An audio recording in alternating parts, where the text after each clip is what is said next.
గతంలో అమ్మఒడి 15,000 ఇస్తామని 13,000 ఇచ్చారు. ఈసారి 17,000 ఇస్తామన్నారు. ఎలా నమ్మాలి? నమ్మకుంటే సాగు. ఎవరు నమ్మన్నారు? మేము ఏడిచాం, మీకు అడిగి వచ్చా నమ్మండి అనే.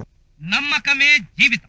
మళ్ళీ చెప్పు, నమ్మకమే జీవితం. మరి అధికారంలోకి రాగానే మద్యపాన నిషేధం చేస్తామన్నారు, అప్పుడే మళ్ళీ ఓట్లు అడుగుతామన్నారు. మరి ఇప్పుడు ఎలా ఓట్లు అడుగుతున్నారు? అది 2019లో కదా మా చెప్పింది, ఇప్పుడు 2024 కదా. ఇగో నన్ను తల మీద కొట్టిరు గట్టిగా, నేను కోమల గెలిపినా, నాకైతే ఏం గుర్తులేదు. ఎస్సీలకు ఇచ్చేటువంటి పథకాలన్నీ కూడా రద్దు చేశారు కదా, దళితుల మీద దాడులు జరుగుతున్నాయి. మరి ఈ రోజున మళ్ళీ నా రాగం అందుకుని ప్రజల్లోకి ఎలా వెళ్తున్నారు? తెల్లారు బాగా రాచాం, ఓట్లు వేస్తారు. ఎస్సీలే కదా, 10 రూపాయలు చిల్లర ఇచ్చామంటే వాళ్ళు మా ఆయనకి ఇడితే కుక్క తోకుంపుని తుంపుతా వచ్చారు.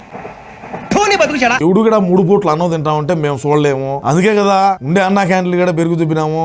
ఇప్పుడు ఏం చేద్దాం మనం? కిసుక్కోవడమే. ఎవడు సామాన్యుడు ఎవడు బతకూడదు బా. ఏమన్నా కావాలంటే మా కాడికి రావాలా, చేయి చాపాలా, 5-10 ఇచ్చే తీసుకొని పోయి బతకాలా.